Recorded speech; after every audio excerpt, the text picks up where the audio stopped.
Hello and welcome to the Lost Boys podcast. I'm Tandy, and today I'm joined by a very special guest. Say hi, Jebus.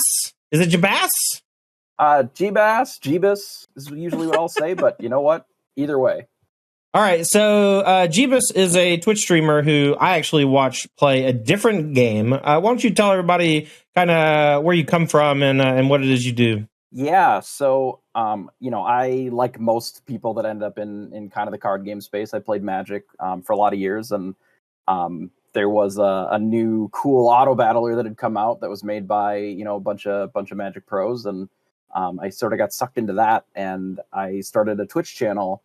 After I had gotten qualified for their 16 player like invite only one of their really early on tournaments, and I ended up doing pretty well overall with the game, and the Twitch channel grew quite a bit, pretty fast, kind of out of nowhere. I was a partner in less than 6 months. Nice. Because the channel had grown so much. I had made the website, SPB Hub. I was writing articles, and it was a lot of fun.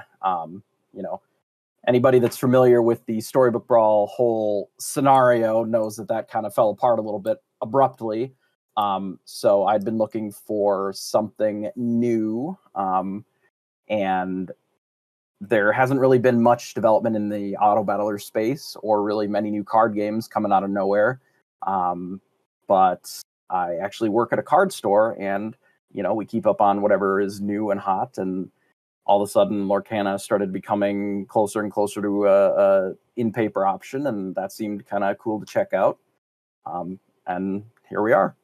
Yeah, so you speak of Storybook Brawl. This was not a battler that I also played. Me and my wife loved just sitting on the couch and taking turns playing and talking about, what to take, what to pick and stuff. And for those of you who've never played an auto battler before, it's essentially drafting in Magic the Gathering, but then the game has an engine that plays the game for you, and you just win a percentage of the fights based on like your stats versus theirs and your special abilities versus theirs. And like your goal is to organize your pieces in such a way that they gain maximum effect. And I watched Jebus actually stream, maybe not every day, but like every other day for a year or something. It was like quite a while, and I got really into that game. Me and Callie both, but now we're both into this new game, this Disney's Lorcana game, and I don't know about you, man, but I've been having a blast just learning all the cards and figuring out like how to update my starter decks, and like me just playing some kitchen table gaming with my friends and family. Man, it's been a delight. I've been doing more just like card trading. Like, here's my binder. Yes. What's your binder? Then I probably have. I'm gonna have a sick binder at the next event I'm going to for sure. Exactly. No, I think it's really good, and the engine is very interesting and deep. And there's always like a new card that somebody will have in their deck and do some interesting combo with, and it's like, that's kind of cool. I wonder what else could be explored with that, or where that could go down the road. Yeah, that was one thing that drew me in. Like, a few of my friends talked about the game quite a bit leading up to its release, and I was actually at Gen Con when they had like the big hullabaloo about it, and tons of people lining up to get product, and they run out every day at like 4:00 or whatever. It was honestly just like kind of eye-opening in terms of just how many people physically want to play the game. I thought it was just going to be another flash in the pan, and then I played the game. I just sat down with my buddy Braden, and he taught me how to play, and he had some starter decks, and we played some real games, and they were close, and my decisions mattered. And I knew that this was like very low powered versions of what we're going to be doing when we're actually playing the game in tournaments and stuff. But those are already starting. And while there are some card woes, like, retailers not having enough product to actually sell people, people are actually, finding the cards they need through singles online, and they're building decks, and they're running tournaments. And we actually had a really nice tournament last week. We had a $1,000 open in Tennessee that a friend of mine, Luna Love, went and top 4 split. Mason Esports Clark, friend of the channel, was also there and did reasonably well. But the talk of the whole town then was this Ruby Amethyst control deck that took 6 out of the top 8 slots. What's your take on the Ruby Amethyst control deck? I think that's sort of the deck that I gravitated to start as well. It's got all of the best sort of, your flame tongue kavu, your thing that comes into play and destroys another thing, and then also gives you a body, and your sort of direct kill effects in your dragon fire. And it has the only real, true, unconditional board wipe in the whole game. Yeah. But the game's only 204 cards. Right. So since we're basically playing like a block constructed where we've only seen one of the sets in the block.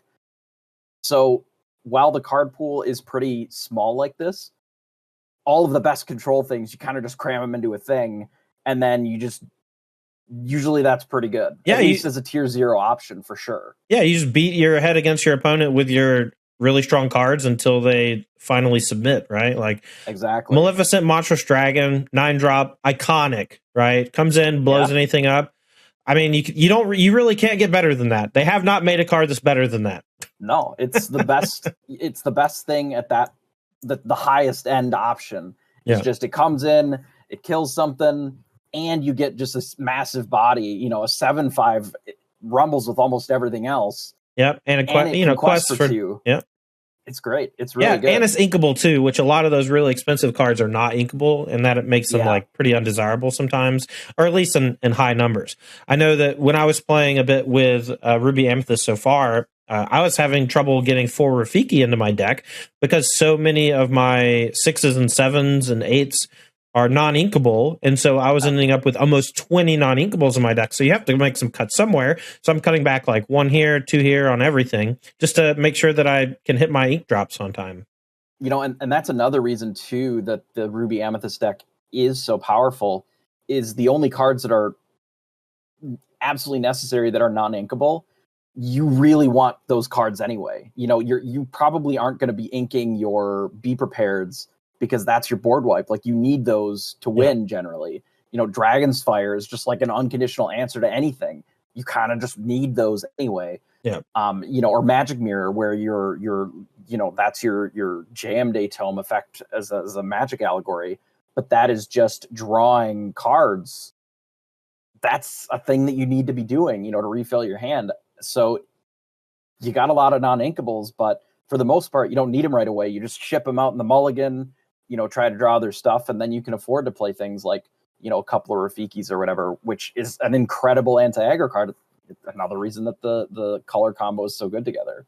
Yeah, I mean, I think it's pretty clear that Amethyst was given the bulk of cards that say draw a card on them, from Friends on the Other Side to the Magic Mirror, even Ursula. There's that theme of drawing a card, Maleficent Sorceress, all throughout. And a few other colors have little things here and there that draw cards, but it's pretty clear that Amethyst is the card advantage color, and its threats are also just like pretty powerful too, with Ursula 7-drop and 8-drop Elsa.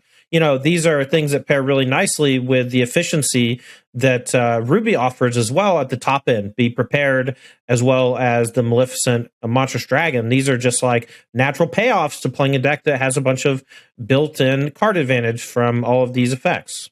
Yeah, and it's hard to not mention Maui as well. Yeah. From the Ruby side, that card is unbelievably powerful. Yeah, it's inkable, which is already almost unreasonable. Yeah. But it's a 6/5, which just dumps almost everything that you would want to kill. And the fact that it has Rush is just even better. It's just like Rafiki on steroids, just rumbles in and just is your problem solver. And a lot of times it's going to live to either be a constant reminder of, hey, don't challenge, don't quest. Because I'm going to challenge you. Yeah. Or they might just have to throw a second body into it. That's an easy 2-for-1 right there. Yeah. All right. So that's kind of the level 0 of the format right now is the the Ruby Amethyst control deck, card advantage, big bombs that pay you off, the sweeper effect in Be Prepared.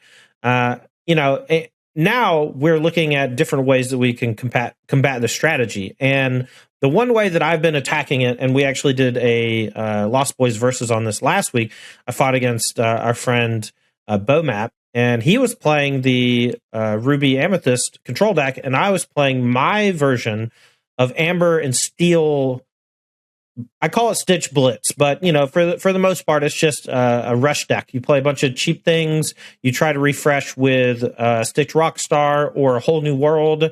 You can use Ariel, Fantastic Singer, to find it, as well as sing it for cheaply before it's supposed to be able to be played. And if you're able to just empty your handful of one drops, it's a great way to just run over these decks that are very efficient in how they interact with you with their characters like Rafiki and Maui and a number of other things. And that to me is like the next step. And it's definitely where I'm at for like my first deck. And I've already built it. I'm acquiring physical cards for it. We're getting there. And I played it against you actually in Lost Boys versus number 2, which should have been out earlier this week. What is your take on Amber Steel as an overall strategy, and which builds do you like best? Yeah, you know, I think so. We were talking a little bit about card advantage and things that draw cards, and it's hard to say if Amethyst or Amber has better engines for like generating cards. You know, there's like Rapunzel's and you know the 4-cost Hades, the Gravedigger type effect to just get a card back. You know, and then both of the Stitches, the Carefree Surfer and the Rockstar, can just generate just a huge amount of cards. So that rather than being really stymied on resources by playing that aggressive, you know, play stuff to the board, you don't have to. You can refill your hand a little bit with you know, while you're still putting all this pressure on the board. So, and it costs way less. You know, you think about the Be Prepared as this, this is my unconditional answer. It costs 7. 7's a lot. It does. You know, and 1-cost Lilo starts chewing you up on the first turn. You know, that thing's scary. It's tough. I mean, you know, we talk about the goons a lot. You're seeing more and more of these Amethyst Ruby decks having to play a lot lower to the ground. You know, they'll still have their Be Prepared, their Maleficents at the top end, but you know, I'm seeing 6 to 8 goons. I'm seeing, you know, more 2-drops like your Donald Duck kind of thing, just like a 2/3. You know, the full play set of Rafikis and that kind of stuff, just to be as low to the ground as they can, because they have to fight. They have to scrap in these spots. Otherwise, they just get just like what happened in the verses. You know, I had a lot of answers, but by the time that I was able to sort of stabilize, you were at 18, 19 lore. And then you have to kill every single thing I played. You have to kill literally everything for the rest of forever. And you just don't have the cards. They just don't exist in the game to be able to do that forever. You can do it for a couple of turns, but eventually something's going to stick long enough to quest, and then you're going to be dead. So it is just this very interesting way. And there's multiple ways to build that sort of steel amber as well. There's which I really like. I really liked your build. So why don't you tell us about the build you played in Lost Boys versus number 2, where we fought earlier in the week? Yeah, absolutely. So it takes inspiration a bit from so the player that is the number 1 on Pixelborn. They're miles ahead of everybody else as far as their ranking. But basically, they've just been playing a version of the deck that uses a lot less low to the ground threats. You know, they're relying more on like Captain Hook and Prince Eric is just really more mid-rangey, so they can interact with the opponent. Exactly, very mid-rangey, and they play stuff with big butts. You know, they're out here playing things like Cerberus, which is just, you know, a 5-cost 5/6. It's just enormous. Large. Yeah, it is enormous. You know, they're relying on Beast to destroy opposing magic mirrors and other strong like pocket watches and things like that. So that really attacks the control element. And then they're focusing on things like Tinkerbell. You know, the little Tinkerbell just being a 2/4, which is pretty good. Big Tink, which obviously is awesome. You know, does 1 damage to everything that the opponent is doing, and you can shift it out early, so you're able to play catch up against those. You know, go low to the ground. Lilos don't really stand much of a chance if you're just blasting the whole board for 1 damage. No, I agree. And one thing I really like about Big Tink is when you do shift it, not only do you have the ability to challenge stuff immediately that it's exerted on your opponent's side, so you can do the quick hit as a 4/5 that eats something, and then you get to do 2 more damage, which ultimately ends up killing a 3 willpower minion without much, difficulty. But if your opponent is spray and pray with characters early on, you can shift on 4, and then you can sing, grab your sword, and then that ends up doing 3 to everything combined with the Tinkerbell ability. And there are a few creature rush decks that can withstand something like that. And grab your sword has just been such a kick in the teeth for me every time I play against it.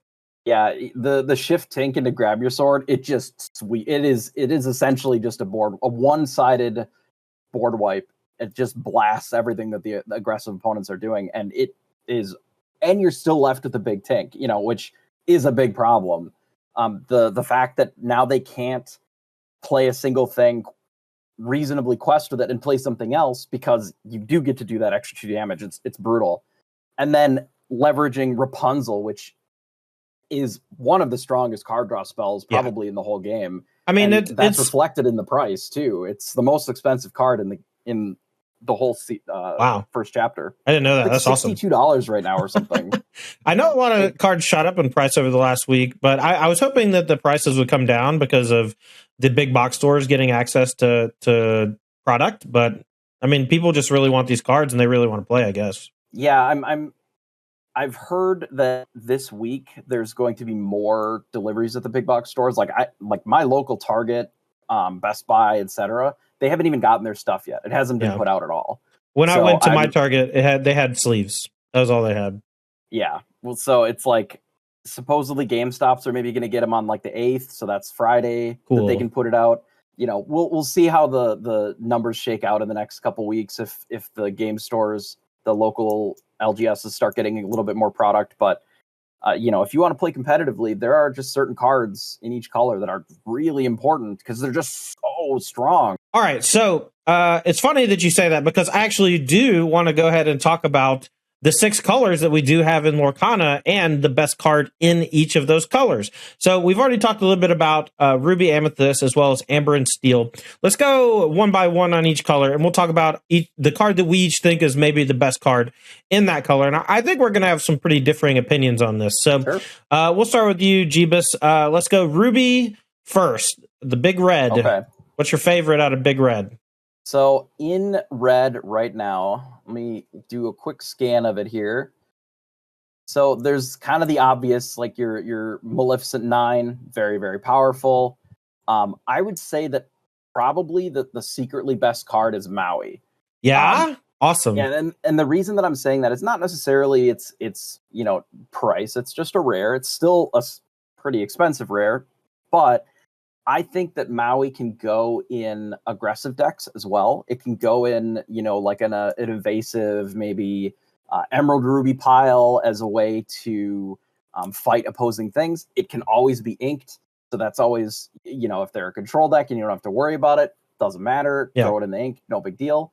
But it can be a huge blowout in an aggro matchup where they're not expecting you to just boom, throw down the hammer here with Maui. I think it is very, very good. And I think coming in the next sets, it will be played a lot. No, I completely agree with you. I think Maui is easily my favorite card in Ruby. But for my best card in the color, I think you just have to go with the pinnacle, the unique factor, and you have to go with Be Prepared. There's just not a whole lot that can compare with it in the game other than grab your sword, and dealing 2 to everything versus a clean sweep of everything is significantly different. It's a song, so you get to sing it with 7-cost Ursula every now and then before you start deploying your 8s and 9 drops over the next few turns. So I think that both cards excellent and indicative of the color's identity in the game, and both very, very strong in their own right. It'll be interesting to see how Be Prepared as a song for 7. What if they print a Sing 7 card? Some 4 or 5 drop that can sing even more aggressively, or an item that allows you to sing higher than what your value is. Right. Who knows? You could be seeing people Be Prepared on turn 4 or 5. That makes the card a lot stronger. Yeah, and we also see occasionally you see Sapphire mixed with Ruby so that you can use those ramp elements and cast your Be Prepared a turn or 2 ahead of schedule. Yeah. And then, you already have all that ramp out, and so you can play 6, 7, 8, 9 drops without much trouble. Mickey Mouse Detective was a card that when I first saw it, I thought, oh, this card's excellent. The more I played with it, one power felt pretty weak, and or one strength felt pretty weak, not being able to challenge characters too easily. But the more that I mixed around with different colors to, use it to sing songs or using ways to give it more strength so it can actually challenge stuff, I just found that any body that can ramp is just powerful, and especially because you can go right from 3 to 5. Mickey Mouse into Maui is actually a pretty great opener, especially on the play against a deck that plays bodyguards like Simba or 3-cost Hercules. I've even had a few opportunities where an opponent did just in time, and they put down like the 4/5 bodyguard.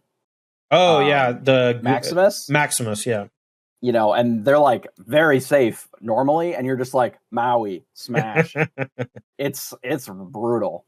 Yeah, what a beating. So we'll keep going with Amethyst since we were talking about the Ruby Amethyst deck. Sure. What is your best card in Amethyst?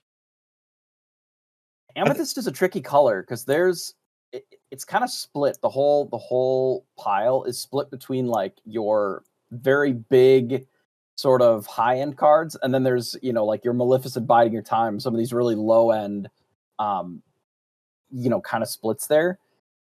My gut reaction is to say something like Broom, just because it's very good with the first 204 cards. Yeah. But the card I actually think that is my favorite is the White Rabbit's Pocket Watch. Really? Okay, so I want to talk about Pocket Watch a bit. So what do you think gives Pocket Watch so much of its strength? Like, is it specific minions that you're trying to give rush? Or is it just rush in general so that you can challenge things and protect yourself? So it's kind of a couple different things. So rush is really strong. The Rafiki would be pretty mid without it, right? Maui would be kind of disappointing. It would be good, but it would be kind of disappointing without rush. Yeah. The ability to come down and challenge right away is very strong. You combine that with Mickey Mouse, the Wayward Sorcerer, plus brooms. I've had situations where I have 3 Pocket Watches and plenty of ink. You play your Mickey, broom, give it rush, smash in, put it back in your hand, broom again. You're tucking 3-4 cards in with a single broom in the mirror. They're not going to be able to recover. That's too many brooms for them to deal with. Or like Aladdin or Elsa, or even your Maleficent Dragon in those control decks. Being able to do your effect, but then also challenge at the same time, it can be really backbreaking. Now, do you suggest people play like 3 or 4 of the Pocket Watch in their deck, or do you think this is like a 1 or 2 of tech card that you want to draw sometimes? Now, it is inkable. I want to say that's a big plus for it. Big it plus. Is a big plus for it. Magic Mirror is incredibly strong, and especially with the first 204 cards, it has a lot more value there because there's just so few ways of drawing cards. But the Pocket Watch being able to be inkable makes it more available to play a couple of them. If you can't ink it, you need to be a little cautious of how many that you play. You don't want to draw them in huge multiples early on because it doesn't really do a lot. It's okay, but the fact that you can ink it, I've gone up as high as 3 copies in some of my control lists. Awesome. Yeah, I know that you used that to whoop me in our versus video the other day a bit. Given 7-drop Aladdin rush so it can challenge something and steal 2 lore immediately is just so gross. It's pretty nice. You can combine it with the 8-drop Elsa once you have enough ink. You tap their things, you smash in. It's nice. Yeah. But the inkable, I think, is what really sets it apart as being like, this is a card I think is going to continue to be good, even in other types of decks like this, especially with the cards that do gain you lore when you challenge. There's the Tika from Steel, the 6-drop. Yep. Which also does a similar effect where you can combine them together. You can gain lore. There's not a lot of instant speed ways. This turn I gain lore from not having anything on the board. Right, it's but like these do challenge and do it. It's really cool. Yeah. Yeah. All right. That's cool. I love Pocket Watch. I'm going to be experimenting with it more in other color combinations to see if giving rush to other big minion or big characters is worthwhile. My favorite card in Amethyst, and this is perhaps a controversial opinion. I want to hear what you have to think about this. I'm a big fan of Maleficent Sorceress, the 3-drop that draws a card. It's only a 2/2, but it is inkable.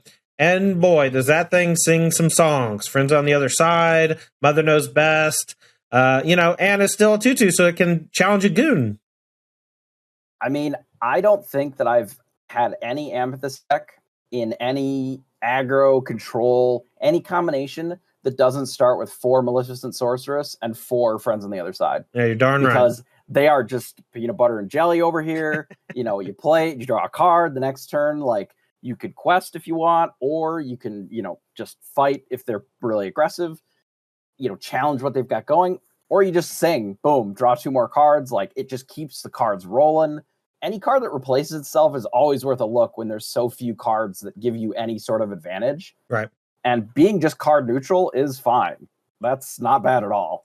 Yeah. I love it. I actually had a lot of fun building and playing with Amethyst Emerald deck that utilized it to sing both Mother Knows Best and Friends on the Other Side. Yeah. And then we use Lady Tremaine at the 6-drop to bring them back so we get some extra juice out of them.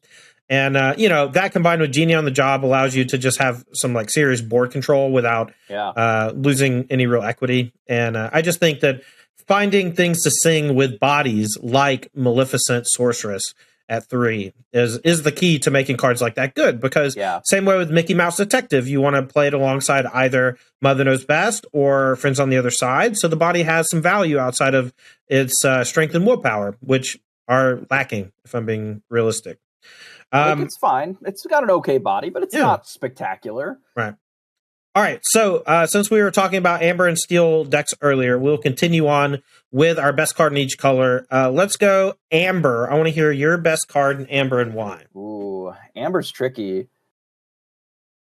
Best card is so tough because it's just such a loaded color. All right. Favorite card. Doesn't have to be best card. The stitches are great. I mean, Rapunzel is just amazing. But honestly, I think my favorite card is good old Hades. The Gravedigger loop. I don't want to ruin your life right now. It's pronounced Hades, and I know. Okay. I just want to make that clear before we went any further. You can keep calling it Hades, that's fine. But right. I will. That sort of comes from the roguelite. Is that a Twitch meme? You're doing a Twitch meme on me right now? Maybe. I mean, it could be my own personal life meme. Who knows? My whole life just feels like a meme sometimes. But I think just his effect, the looping of that Gravedigger effect as putting the card back in your hand. I mean, you saw it firsthand. It was awesome. I played it myself. Right. And a Hades grabbing another Hades out of the graveyard also just feels very strong, right? How do you stop that as a control deck? Like, what are you going to do about it? You can't be prepared enough. It's not possible. You can use your brooms to shuffle their Hades in their graveyard back into their deck. You could do that. Like Sapphire has the best answer to it, which is just you ink them and then they're just gonzo. Yeah. But does that really feel great? I'm going to use my awesome removal spell on your 3/2 with 1 lore. Like, I think the best way to do it is you just have to find ways to quest so that their 3/2s have to keep challenging you instead of, I don't know. Yeah, that feels bad. Yeah, it does.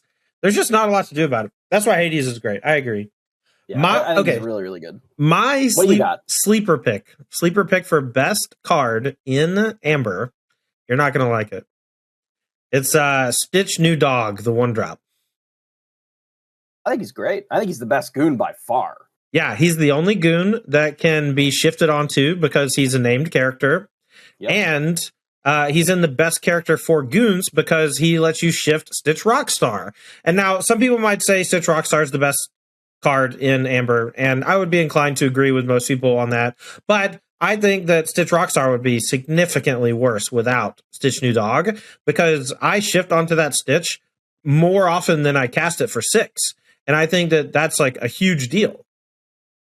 The fact that it, like the Rockstar can, this is another, your kind of instant speed out of nowhere, let's lore for a little bit more than they were expecting. Yeah. You can go from your 1 from the Stitch New Dog all the way up to 3 for just 4 ink. That is a huge jump, and a very unexpected. Normally the way that you sort of combat in a close race to challenge to not have to challenge as much as possible and be able to quest, so that you can still win, but they can't quite get there, is you can keep the lore pretty tight. You got to count what's on the board. That's all you can do. If they all of a sudden, add another 2 or 4, even if they double it up, you're going to get blown out very easily. Yeah, I've won a couple games already, just being very close to the cusp and then drawing Stitch Rockstar to quest for 3, and it just actually wins the game on the spot. Yeah, and absolutely. that's not even talking about the rest of the ability on the card that just lets you go ballistic with a bunch of 1s. But I think Amber is the most aggressive color with a 1-drop Lilo that allows you to quest for 2. You have Simba Bodyguard to help protect. And I think that Stitch is in all forms, mostly the first 2, the New Dog and the Rockstar. But Stitch in all forms are a major part of Amber's construction right now and will be for some time to come. And I think it's pretty clear that Stitch is the best goon. And I actually think because of Rockstar, it's the best card in Amber, just because it allows for the 6-drop to be cast for 4. I can see that for sure. Very, very reasonable pick there. All right, next up we have Steel. What's your favorite Steel card? Because I got a real doozy for you. Ooh, favorite Steel card. Let me scan through it real quick here, because there's a lot that I think are pretty nice. Honestly, for the decks that I typically had been playing with Steel, Prince Eric is surprisingly very strong. That's the one that if it's challenged, their minion or their character dies? No, Prince Eric is a 1/3 for 2 that has challenge that one. 2. Cool. Which is very, very powerful. As a this is a defensive thing that it still has enough health that you can get Rapunzel and that whole deal. It's probably, honestly, for me, Beast, hard-headed. Just really? Because of the way, the way that,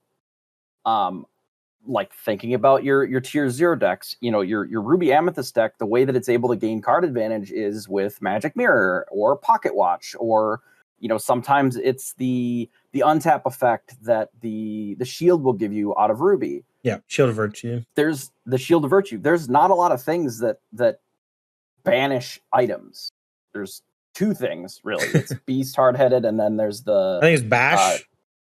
It is Smash, Bash, Break. Yeah, banish chosen item. It's a 2-cost action. Gonna give Candlestick a heart attack out here. Yeah, but the Beast is it's a pretty reasonable body. 4/4 can quest for 2, and it's inkable. One of the few, and it's inkable, it's inkable. So in matchups where they're not playing items, whatever, it's ink. That's fine. Or it's just a random body, and that's okay too. But the matchups where it destroys items and it's good, it's just insane. It just dumps them, because they're like, oh, I'm going to put my thing down. I'm going to be able to draw cards. You destroy it. All of a sudden, their whole game plan is trash. My Pocket Watch is about to threaten all your stuff with Rush.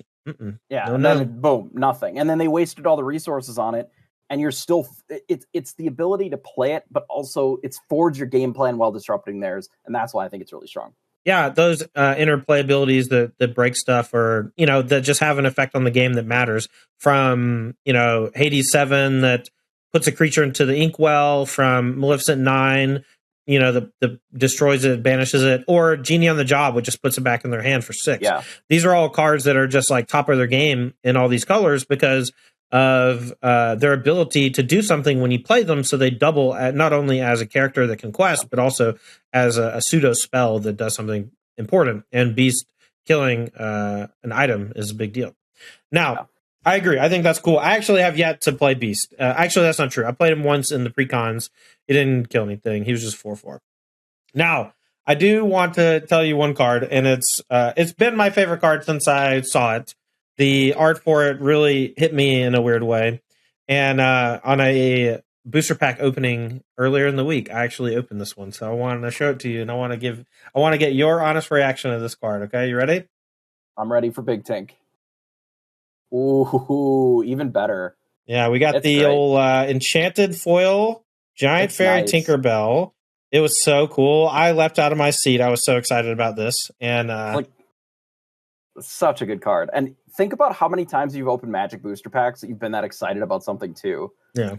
If in years, it's hard to be that excited about something, and you're like, oh man, I got this Tinkerbell. It's awesome. I opened so Magic does some extra cool stuff in packs every now and then. So but that when they started doing it, they actually like hid Power 9 in Zendikar booster packs back in like 2011 or something, 2010. A long time ago. It was, but you know, the enchanted foils being a major part of not only the collectability of the game, but also as just like something that every single person who opens a booster pack, they're just rooting for that thing because it has so much intrinsic value to the people that, you know, really care about Lorcana, myself included.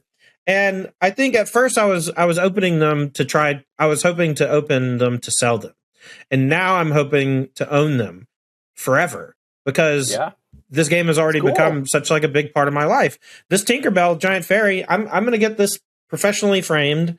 And I'm going to put it somewhere in my house, and I'm going to show it off because it's the coolest thing I've ever seen. It's my avatar. I love Tinkerbell as a character. You know, the movie Hook, Julie Roberts played Tinkerbell, and I saw that when I was too young to feel feelings like that. And I fell in love with Julie Roberts when I watched that movie. And seeing giant, you know, Tinkerbell, giant fairy, just beating up old Captain Hook and tossing his ship around or whatever. And it's become, you know, the de facto mascot for the Lost Boys too, because she's part of the Lost Boys. So I love it. And it's also just a very good card. It's also crazy. Like, it's also one of the best ridiculous card. It's like one of the best things to be doing in Steel, like full stop. So like, how can you ever go wrong? It's amazing. Yeah. All right. Next up, we're going to talk about the two colors that probably need the most help in terms of viability. You know, I think that these colors have cool things going on. And we're just waiting for someone to really find what that is and to break it wide open. Let's start between Emerald and Sapphire. Let's start with Sapphire because Sapphire is a color that I actually have very little experience playing with. And what limited experience I do have, I thought was in a flawed archetype that Bomat made. And I want to talk about that deck a little bit. But first, I want to hear your what you think is the best Sapphire card in all of Lorcana. So it's, for me, kind of between two right now. I mean, you know, Seven Hades is very good. You know, your different ramp cards are obviously very good. I think Phil is incredibly strong. Let's go. He's great. He's very, very good. Training him up. But I like it, when you're playing Sapphire, like it's one of the cards that really lets you trade super high up on whatever you're doing, makes Grammatala better, Mickey Mouse, etc. Yeah. But I think that the best card for me that probably is massively underplayed right now is Eye of the Fates, the item for 4. Lets you quest for an extra? Yeah, it see the future, you know, it's tap, chosen character, or exhaust. Chosen character gets +1 lore this turn. And the reason that it's so powerful is the same kind of thing that we've touched on a couple times now, which is adding lore at sort of this turn that is unexpected. Immediacy. That immediacy that is unexpected is very strong. Being able to not have to commit more things to the board to help you play around the swords, to help you play around Be Prepared. You can take almost any random dork, random goon, you know, Flounder all of a sudden questing for 2 is a big deal, you know, and it makes your things like Mickey Mouse gaining 2 lore becomes a threat. That's a problem. Right. You know, 1 a turn is pretty slow, but once you get 2, 4 a turn with some of these, you know, a little bit bigger characters, you can get there very quickly. And I think of the few decks that I've played, I think it's possible that Sapphire is still a little thin yet because it just maybe needs another set. Ramp cards are generally like that. There's a lot of ramp, but if you don't have like huge payoff that's worthwhile, it might just need a little more help. Set 2 is going to be here before we know it, and that might be all it needs. But I really do think that Eye of the Fates, if you're playing a Sapphire deck as sort of a supporting color, can be very strong. Yeah, I think that card's really interesting. There's also, I believe it's an aerial that whenever you play an item, it can ready it. And the Who's It collector. Yeah, and so with aerial, giving that card an extra lore whenever it quests allows you to kind of combo off a little bit.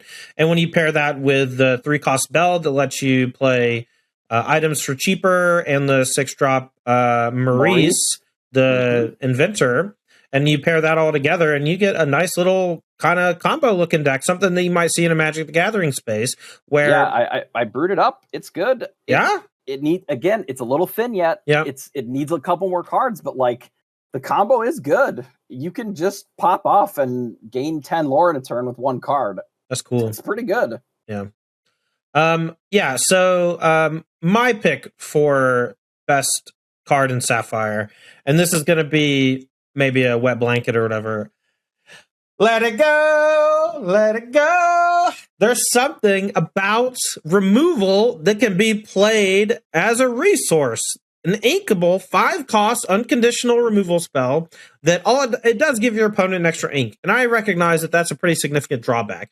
But there's essentially only 2 colors that have access to direct removal, and that's Sapphire and that's Ruby. And they each have 2 cards that directly remove something. The 2 that are in Ruby banish it completely, but are a little bit expensive.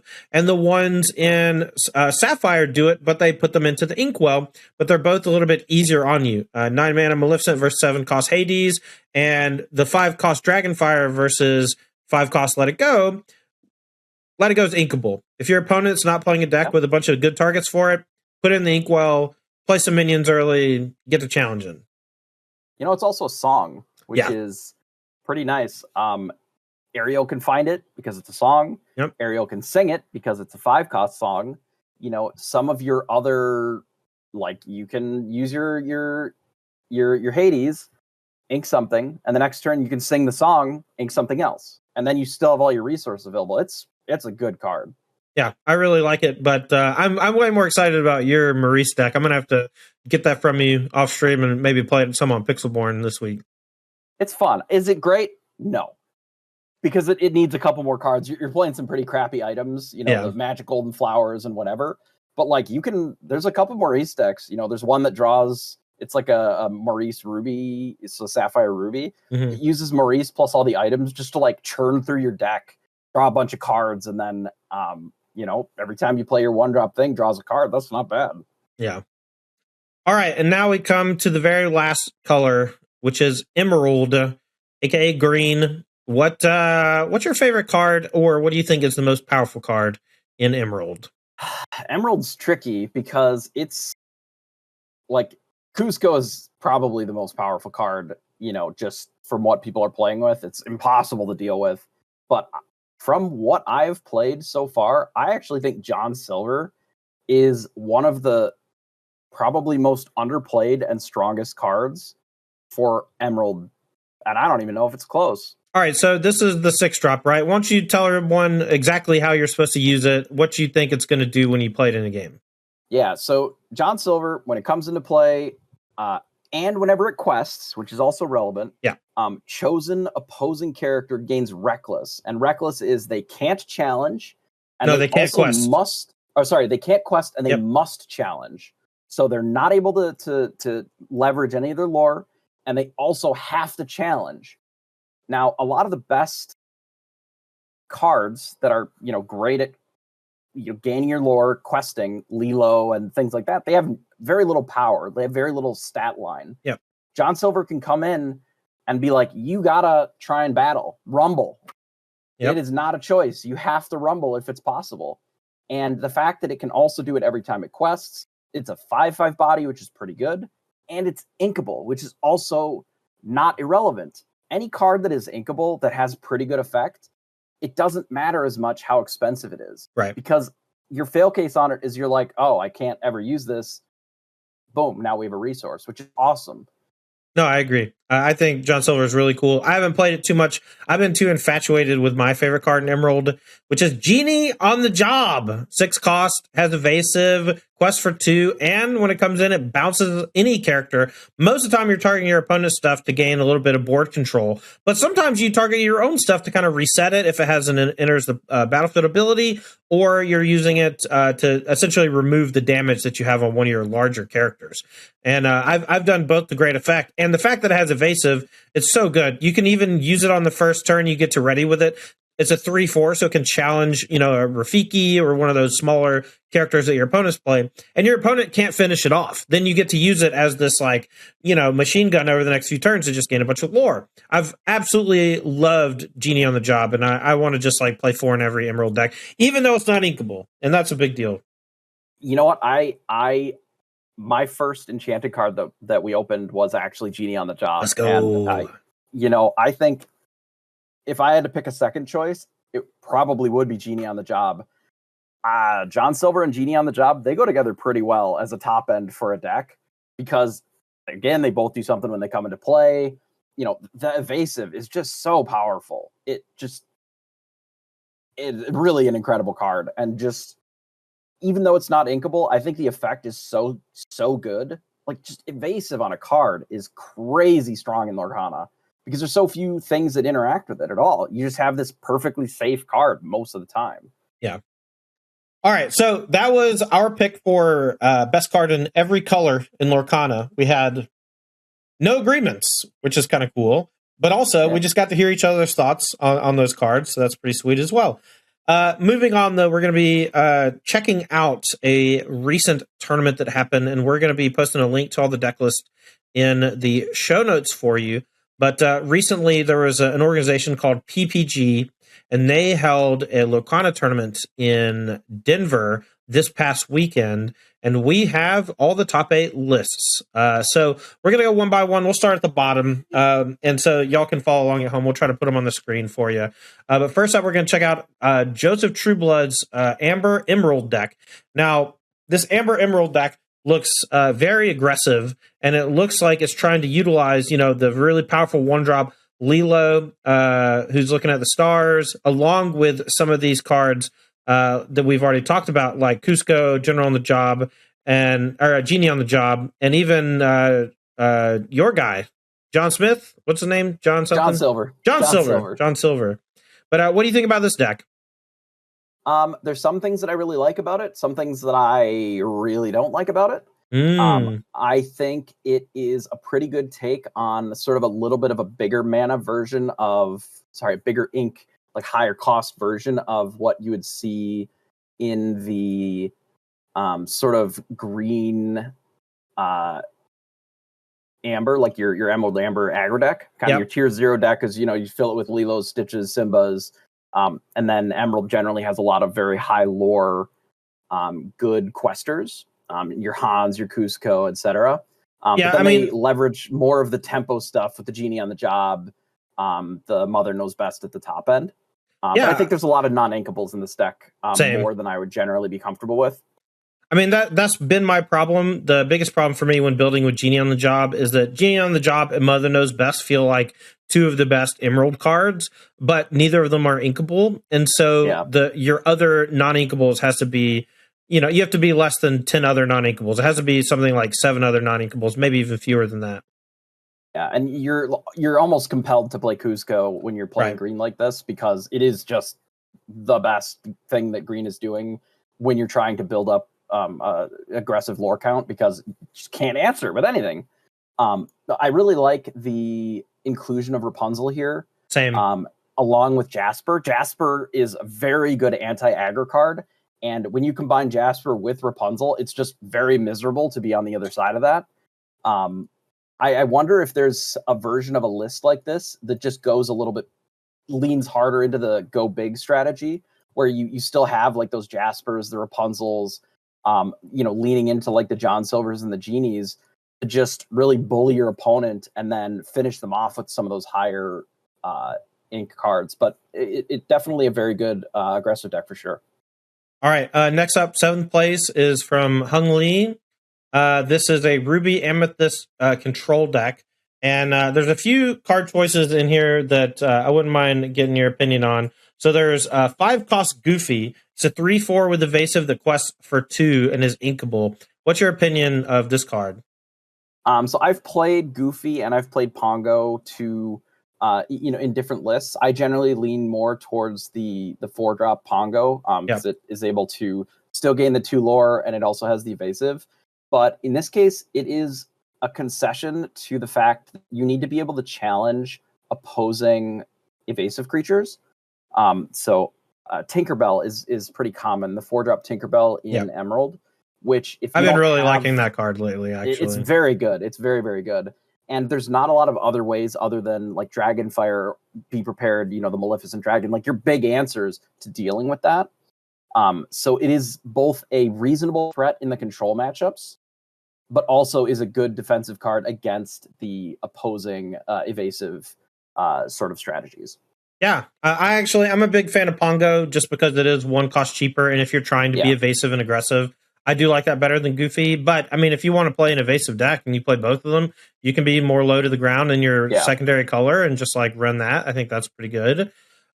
Moving on, we see a lot of the same big stuff in this Ruby Amethyst deck that we're used to seeing. But I want to take a moment and talk about some of the things we haven't seen too much of. And for me, that's Mickey Mouse, Brave Little Tailor, the 8-cost Mickey. This one is a 5/5 that quests for 4 and has evasive. This is basically Shivan Dragon. It is enormous. It is enormous. And it is the only card in the first chapter that naturally quests for 4. Right. It's the biggest evasive thing that you can make without any sort of modifications. It's huge. Yeah. It seems ripe for like a Dragon's Fire or some other bounce or spot removal spell. And perhaps that is something that holds it back over time because it doesn't have, natural protections like Ward or an enters play ability like Maleficent 9. And so, that might be something that holds it back, but it's certainly an awesome card. I have played control decks that have had the full 4 for BLT, and it is the best card against Steel, all Steel variants. They cannot deal with it. It is just choose them up. So strong. They have to use 3 cards to deal with it. It is just miserable. It gets inked a lot. Sure. Even 8-drops will. 9-drop Maleficent gets inked a lot too on my side. Exactly. So. In a deck like this, it will get inked most of the time. But it is a very strong play just as a follow-up to Be Prepared. It closes the game out real quick. So it is a very strong card there. It has lost favor to Elsa, but again, Elsa can't be inked. So usually there's a trade-off there with it. All right, moving on for their next deck. This is 6th place. This is Brandon Bremont's Steel Amethyst. Now, Steel Amethyst is not something I've seen too much paired together. So let's talk about a little bit what this color combination lends to each other. First off, I want to say that White Rabbit's Pocket Watch with Tinkerbell Giant Fairy is maybe the most terrifying thing I can think of playing against if I'm an aggressive deck. It is also, the Pocket Watch with Prince Eric is very good. It becomes a Rafiki that you can ink, which is very good. Right. There is a lot of combos like the Dr. Facilier with your pocket watches can allow you to turn any ridiculous card into this, like, I throw it down, I do the thing, and then I put it back in my hand. Like, and then you can do it again next turn. Right. And you can do it again next turn. It is so the reason that they're leaning towards Amethyst with Steel is actually Beast, specifically Beast Hardheaded. Yeah. It just dump trucks the mirror if the mirror is your opposing control decks. Yeah, you're trying to blow up your opponent's magic mirror, mirror, and sometimes pocket watch if it's freebie or sometimes whatever. Pocket watch. When you have enough beasts, you kill their mirrors or whatever. But essentially, your game plan against your normal opposing aggro decks or mid range decks is about the same for the 2 decks. You leverage grab your sword, you leverage your Tinkerbells to sort of bully them around a little bit, and then you just play Elsas and your big cards to sort of close out the game. But against the control matchups, you're just relying on burying them with Beast. You destroy their things, you play your magic mirrors, you just draw cards, they can't draw cards. It doesn't really matter what you do. Control matchups where one player's drawn 6 extra cards, 8 extra cards, it's just not reasonable at all. It's very one-sided. Another thing that Steel adds to this deck is some cheap interaction.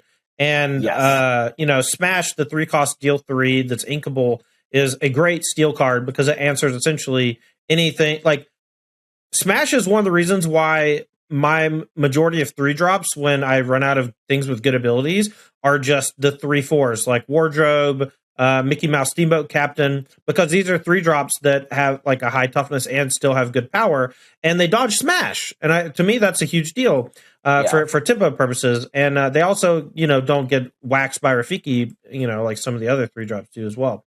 And Smash is a good answer to the evasive cards, such as your Tinkerbells and your Pongos. Yeah. It's a clean 1-for-1. It also deals with Aerial before it's able to sing, which That's a good point. Very relevant. Yeah, and Steel also adds a little more, like I said, cheap interaction in the form of the challenger characters, Captain Duelist and Prince Eric, both just giving you, something you can play on the first few turns, and then you just refuel with Maleficent Sorceress, Friends on the Other Side, and the Queen, all drawing a bunch of cards as the game progresses. That's kind of the nature of the deck. You want to make sure you stall out your opponent early, and then you just kind of ride your card advantage over the next few turns. But you also have some cool combos in there, like Baby Tinkerbell getting shifted on Tinkerbell Giant Fairy, and Grab Your Sword with some songs and some ping damage from Tinkerbell, just giving you the big sweepers. So a lot to like about this here Steel and Amethyst deck. Next up, you notice they don't have to play Rafiki because they do get to play Prince Eric, which is a cheaper card. It's inkable. There's a better ink to non-ink ratio in this deck than most of the Amethyst and Ruby decks. All right, next up, we're going to be looking at an Amber Amethyst aggro deck, and this comes from Sam Cahill. That's a name that I've actually heard before from Magic, I think. But this deck is essentially a very low to the ground, aggressive deck that's trying to lure you out as quickly as possible. It looks like we're playing...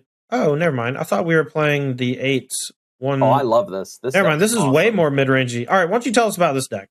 This deck looks great. So this is it is pretty low to the ground. It is leveraging things like You Have Forgotten Me to make your opponent discard cards. It does have some of the higher end stuff with like the Stitch Carefree Surfer as sort of your later game payoff. But it's kind of just a more aggressive version of the play big butts, draw cards with Rapunzel, refill your hand with Friends on the Other Side. A secret sleeper is Smee. I love Smee. 2/5. Enormous. What are you going to do against a 2/5? You can't challenge that. You can't kill it. His butt is huge. And what do you quest? And then he just smashes in, hits your thing. Rapunzel draws cards. It is not hard to get buried in cards if you let them Rapunzel 2 or 3 times. Yep. And because it has a very high inkable count, I mean, if you look, the only things that are non-inkable are The Part of Your World, which is a song, which they can sing with like half their cards. Right. Rafiki, which is amazing. And then a couple of Elsas. It's not bad. You can ink almost everything in here and just have a pretty smooth game plan. I like it. Yeah, it seems much more mid-rangey than I was expecting.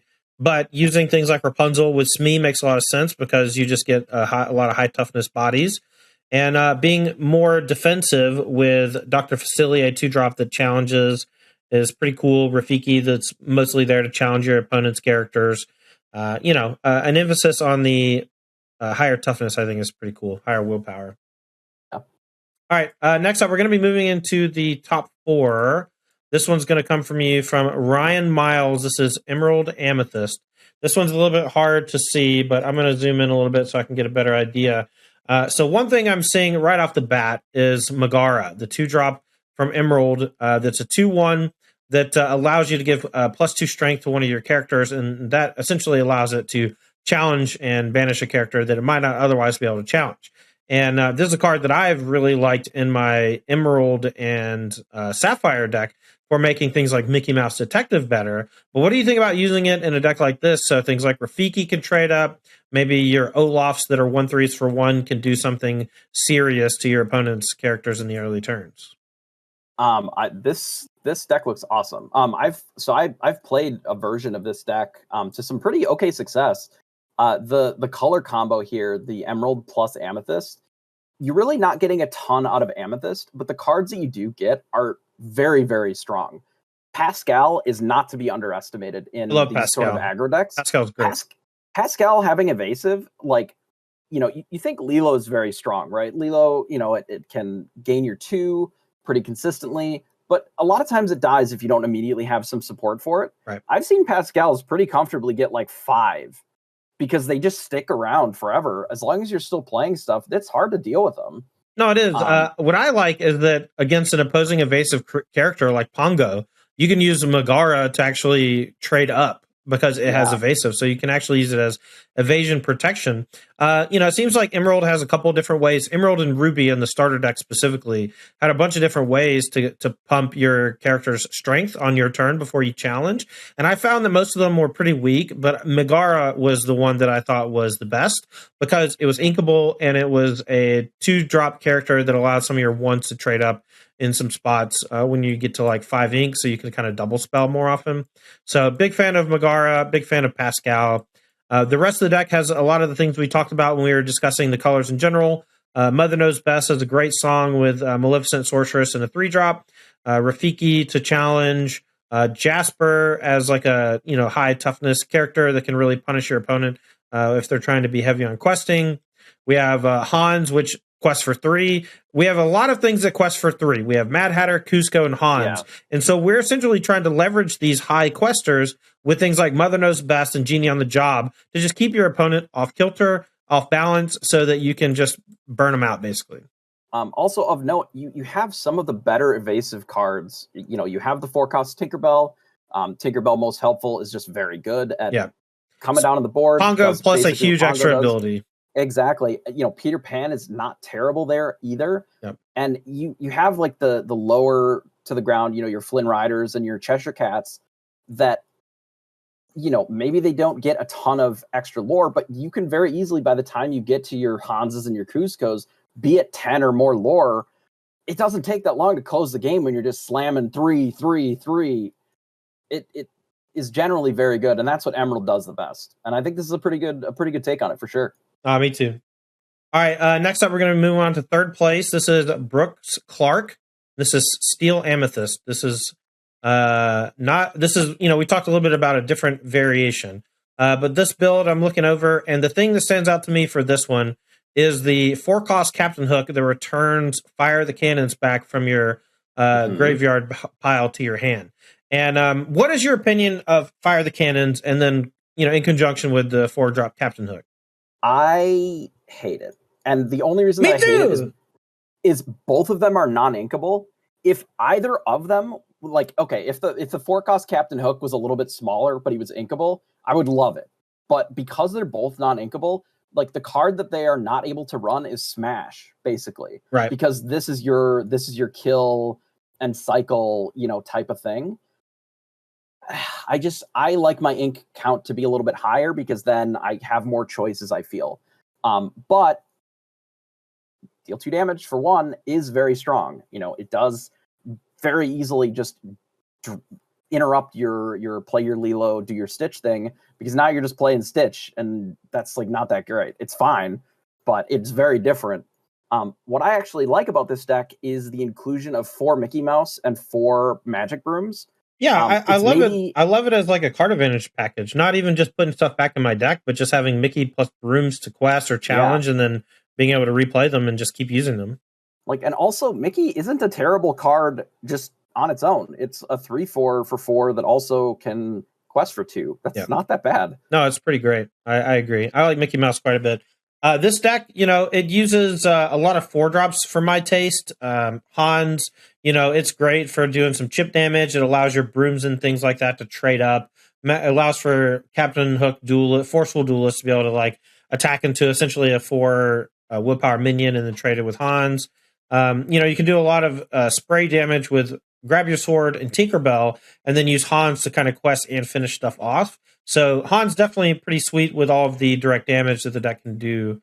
But other than that, we're just seeing our normal Amethyst fare with Ursula's, Elsa's, card draw, things like that.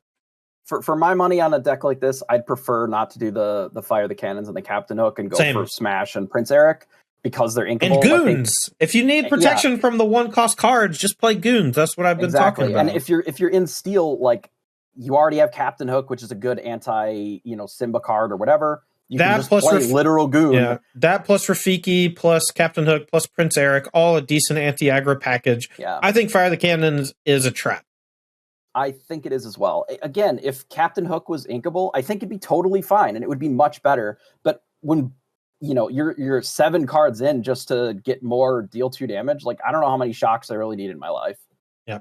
All right, moving on to the second place deck. This is going to be a Jonathan Ball with another Ruby Amethyst strategy. This black and red deck looks like it's pretty standard fares and everything that's popping out to you as like, oh, that's a nice inclusion. I'm seeing the 2-cost Gaston. Gaston is great. I think Gaston with the pocket watch is awesome. Cool. The card that sort of jumps out at me that some of the other lists hadn't been running is 1 Shield of Virtue, which I think is very good. Yep. For my money, I think the Ursula's Cauldron is a trap. I do too. I've played with Sensei Giovanni Top and Magic before. I know that like deck manipulation is good sometimes. It can be, but it doesn't draw cards. It can't be inked. Like there's a lot to dislike. But a singleton copy, it's one thing to play Ursula's Cauldron and you draw 2 of them, because once you have 2 running, you're just like down 2 cards, even though you're filtering one the best. Feels better for sure. Yeah, and it's something that like could be helpful really early for smoothing out your draw, making sure you're finding the early Mauis to like challenge your opponent's stuff. And that I think that's just like a very important part of the archetype as a whole, is just making sure you have the right answer at the right time. So I see why the Ursula's Cauldron's there, but I agree. I don't think it's very good either. I will make one note about this list that I do like a lot, and I think is probably pretty close to the optimal configuration, is 2 Mickey Mouse and 3 Brooms. Has been tested quite a bit online on Pixelborn. Yeah. And it's a pretty good, like, you can go up to 4 Brooms as well. 3 or 4 is fine. Yeah. But the 2 Mickey Mouse is like the right number, because it allows you to do that sort of pocket watch plus Mickey plus Broom. And then you can also shuffle it back in and do it again later. But it gives you enough of them in there that you can find them and really get advantage there. And I think that's a good inclusion in this. All right, last up, we're going to be talking about the winning deck. This is the Amber Steel deck from one Anthony King. I tweeted this list on Sunday morning after I saw the deck list and stuff. And honestly, people seem to really like this archetype and this deck in general. So what is your take of this build? I have a lot of thoughts on it, but I'll let you start. I like it, but there are a few cards that I would shift around a little bit. Captain Hook is kind of mid to me in an aggressive deck, because again, it's just like a 1/2. You could just add the 4th goon and take out a Captain Hook. I think that would be fine here. Mm-hmm. I think if you're going to play the Tinkerbell package, I just want them all, because it's just like the most broken thing ever. But and also like the fact that you can shift it and sing with either of the things makes it even better for shifting. So then I really like the 2/4 3-drop. I don't know. I don't hate it at all. I think it's a pretty clean list, and I can see why it would have done well against the second place player for sure. They only had 3 Rafikis, and that's kind of something that you really need to try and challenge what they're doing. You vomit out cards with Rockstar and do Rockstar stuff, and it's good. When I first started messing around with Amber and Steel together, it was specifically so I could use Ariel with a whole new world, and I could sing on turn 4. And the moment that I realized that was what I wanted to do, deck construction becomes much easier. And you realize that you want to basically just make everything in your deck very cheap, so that by the time you're casting the song, your hand is mostly empty, if not completely empty. And your opponent is usually left with 4+ cards in hand, because they're just not built to spray the board like you. You want to go 1-drop into double 1-drop into Ariel into use 4 ink on turn 4, either pre or post whole new world. You want to basically use all of your ink on that turn. And I think that one of the coolest things about this build is that it is doing exactly that. It's not quite doing it as aggressively as I would like, but it's very close. And this is like pretty similar to what I've been working on in my builds. Now, one thing that they're doing a little bit differently than me that I do want to touch on is that we did talk a little bit about goon theory. This deck is playing 7 goons with the 4 Stitches, new dog, as well as 3 of the goons themselves. And this deck is using both Prince Eric and Hook as defensive characters. Now, when your whole goal is to be aggressive with things like Leela wishing on a star, you want all of your cards to essentially be like protective measures for that type of thing, or to just be more virtual copies of that sort of thing so that you have maximum redundancy. But what I've actually found in the game is that having a mix between the two is actually not so bad. And especially so when every one that you play is a refresh. And when I say that, I mean when you're playing Stitch Rockstar, playing a Prince Eric or playing a Captain Hook is basically the same as any other 1 or 2 cost card, because all you care about is raw number of casts. And we've seen this in other auto battlers that we've played, like Storebook Brawl, where, as long as you cast anything, it's better than casting nothing, because it chains into more stuff. And the defensive things can oftentimes give you ways early on to pressure your opponent's things that are slightly larger than yours and actually buy yourself some time to be able to get to your late game engine with A Whole New World and with Stitch Rockstar. And I think maybe playing Hook and Prince Eric is probably a little too much, but if in a year you come back and you say, it's obvious we should be playing these 8 challenger characters to beat opposing Simbas, then I'll be like, yeah, that makes perfect sense. But I just haven't played a raw high enough number of games to determine if I should be playing Prince Eric or if I should just be playing a 2-mana 2/3 Mickey or Minnie Mouse. That 2/3 Minnie Mouse has been fine for me, and 3 willpower has been quite good. So that's kind of where I'm at. I'm not really into Tinkerbells in this build because I'm just trying to empty my hand. And I think Rockstar, Whole New World, and emptying your hand. And I actually like Hades in this build because Hades just keeps up the pressure over and over again. And on turn 5 or 6, a lot of times you go, Hades, get back a Lilo and play it, and you're just threatening so much lore on the next turn.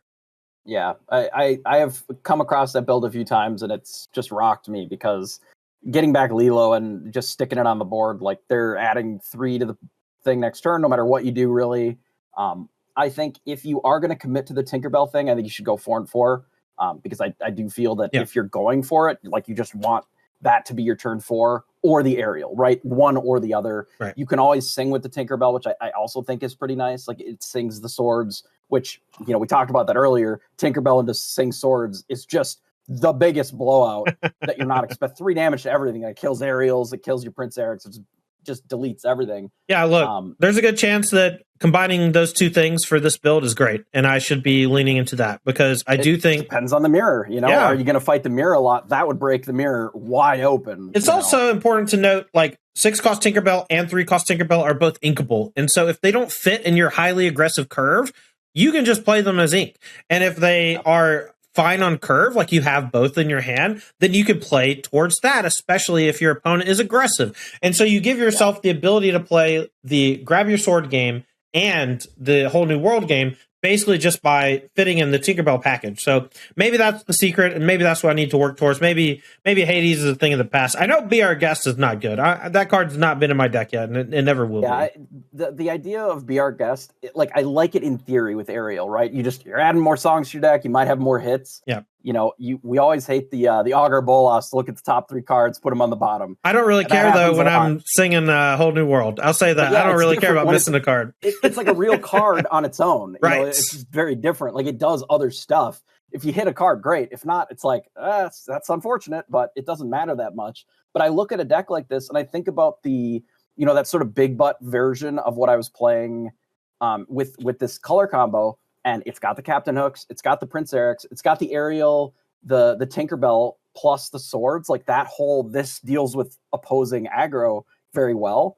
Maybe there is something here to just be like a hybrid. You can go low where low is good, or you can go a little bit bigger and the mid-range stuff if that's where you need to be. Right. Maybe there's something super to it.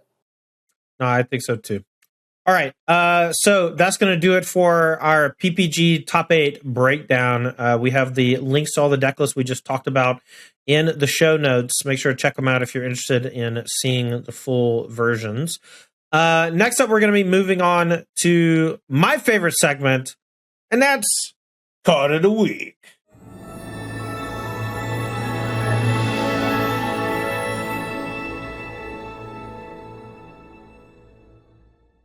So card of the week, we just started doing this last week. I don't even remember what I did last week, but I think it was Ursula because Ruby Amethyst did super well. And I believe Matt's was Be Prepared, but it might have been 9 Mana Maleficent. things are changing. The metagame is kind of taking shape. I know that you know, playing on the Pixelborn ladder, just have a ton more experience playing physical games. So what do you think is your card of the week, and give us a why? I think that the current card of the week is probably A Whole New World. A whole new world. A Whole New World. You know, it's that sort of everybody dumps their hand and will equalize it out and draw 7 cards. Well, it never really feels very equal when your opponent is doing it, especially when they're singing it with Ariel. It feels pretty bad a lot of times when you're on the other side of that, because especially when combined with things like the Lantern, I've been seeing that as a combo a lot more, where now all of a sudden they're able to play even more things as a follow-up after they draw their brand new hand. And I've been running into that deck a lot more, and honestly, I've not been winning all the games that I had been winning previously. You know, we just looked at the top 8 deck that was leveraging it just the same. You know, Stitch Blitz has been doing that as well, and I think that it's becoming more and more popular as a 2-card color combo where you're just singing the Whole New World. You know, it's almost like destiny, perhaps an epiphany, perhaps whatever the word is. But my card of the week is the natural pairing to Whole New World, and it's Ariel, Spectacular Singer. And honestly, the moment I talked to Bomat and he said, "Oh yeah, you play the 3-cost Ariel, you use it to sing Whole New World," and I was just like, we could do that. That's a thing we can do. It's like, that seems great. Yeah. So not only do we have that as a refuel engine, but we also have, you know, Stitch Rockstar. And this 2-color combination, I think, at least for the time being, Ariel into Whole New World is changing everything. And, you know, this is a combination that's extremely powerful, but only if you leverage it correctly by emptying your hand. And if you can do that, great. If you can't, you're going to oftentimes be on the butt end of something really bad happening to you on the next turn, because your opponent also gets those 7 cards, and they're pretty powerful, I hear. You know, and it ends up being like sneakily very good against control. I mean, you think about Be Prepared, Maleficent Dragon, they cost a lot, and they're just going to sit in your opponent's hand until they're great. If you're dumping A Whole New World, you might just be getting rid of their few answers that they have in their 60-card deck to even stop what you're doing. Right. All right, so that was Card of the Week.